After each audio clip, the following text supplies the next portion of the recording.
You don't see irrelevant things. That's most things. You do see things that move you forward, and you do see things that get in your way. And in the class of things that get in your way are indeterminate occurrences, novel or anomalous occurrences. And almost everything that gets in your way is in some sense a novel occurrence, because you usually structure your behavior so that you don't go anywhere where something wildly anomalous is likely to occur.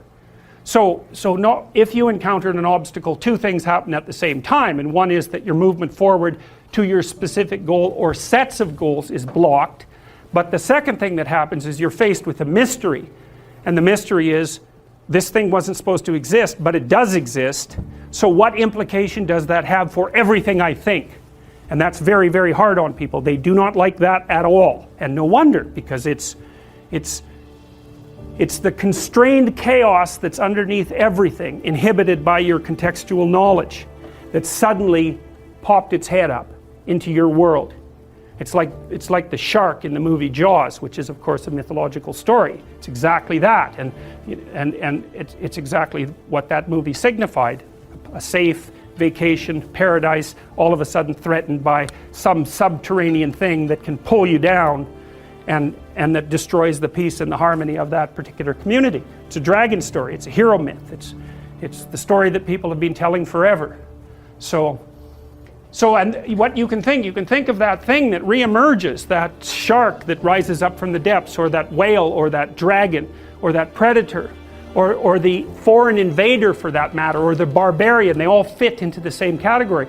That's what had been deemed irrelevant suddenly manifesting itself. And when you think about how much is deemed irrelevant, the fact that it suddenly manifests itself, that's exactly the purpose, for the reason for the trauma. It's like, well, I've eradicated from my conceptualizations 99.99% of everything. It's zeroed out, and all of a sudden I've made a mistake. Bang! I don't know where I am. Well, what's relevant when you don't know where you are? And the answer to that is, since you don't know, everything is relevant. And you can imagine the sort of terror that people who experience paranoid schizophrenia are living in perennially, because what happens to them is precisely that. They undergo neurophysiological transformations that makes everything that they once depended on disappear, and everything comes back as relevant. And that puts them in the early stages of schizophrenia. That's extraordinarily stressful neurophysiologically. So they're overwhelmed with cortisol, and their brains deteriorate as a consequence of that. It's just too much. So, and unsurprisingly, right, because you can hardly deal with anything, let alone with everything. Now, and often what you see, and it's rarely conceptualized this way in the training of clinical therapists, but often what you see when you are dealing with people who are in crisis isn't people who have a mental illness. In fact, in my experience, that's actually quite rare. What's far more common is that the person that you're talking to has become overwhelmed by catastrophe. So their life has fallen apart in some way that makes what they're doing actually impossible. So maybe someone very close to them in their family that they were depending on has developed a very serious illness, and that's thrown their entire financial state into utter chaos. Or maybe they've developed a condition that makes it impossible for them to work. Or you can imagine the potential range of catastrophes. And they're coming to see you because they're anxious and depressed. But the reason they're anxious and depressed is because everything they have ignored has popped its head back up and is hell-bent on their destruction. And often you see people who are being attacked by 5 or 6 of these monsters at the same time. And it isn't their mental illness that stops them from being able to deal with it, although that, whatever weaknesses you have are going to interfere. It's the fact that what they're facing is no damn joke, and if you were facing it, you'd feel exactly the same way. So then you're trying to come up with practical solutions to these tremendously complex problems. And that's it's extraordinarily difficult, generally speaking. People often don't come to a therapist until they've exhausted their entire range of resources. They cannot figure out what to do. And so, in a situation like that, you can administer antidepressants, and maybe that'll help the person increase their stress resistance. But and it may be that because they're depressed and have been brought down, that they are in fact exaggerating the danger of some of the smaller monsters that are after them. But making the person more stress resilient doesn't give them, for example, a new job, and it certainly doesn't bring back the person they've been living with for 2 years who has a degenerating neurological disease or some form of cancer. Like, these things are major. I often see people who, well, they're in a relationship, maybe they're rather isolated, older people.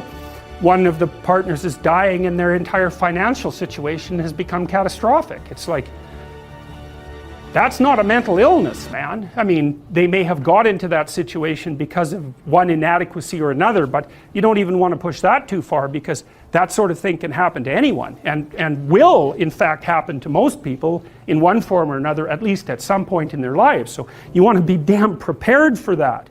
You want to be prepared for that, because it's bitter and harsh and anxiety provoking and painful. But if you're not ready, then it's also hell. And often you can stop things from becoming hell, even though you can't stop them from being bitter and painful and anxiety provoking and all of that.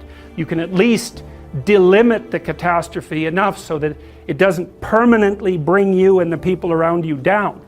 And that's not so bad, right? That's a hell, or at least it's a lot better than the alternative. So this is the problem, things object, things are obstacles. Well, how big is the obstacle? It's the same question as how big is the predator that's lurking outside the door of our cave.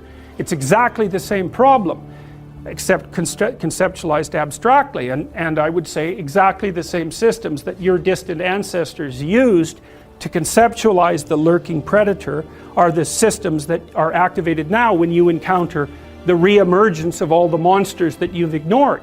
It's the same neurological platform. You think, well, how could it be otherwise? Because evolution is a conservative process.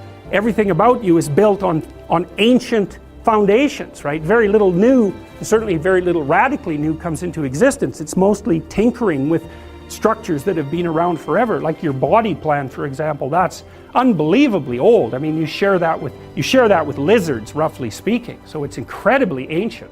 You don't have to pick an external ideal. You can pick an ideal that fulfills the role of ideal for you. You can say, okay, well, if things could be set up for me the way I need them to be, and if I could be who I needed to be, what would that look like? And you can figure that out for yourself, and then instantly you have a judge. And I also think that's part of the reason people don't do it, right? Why don't people look up and move ahead?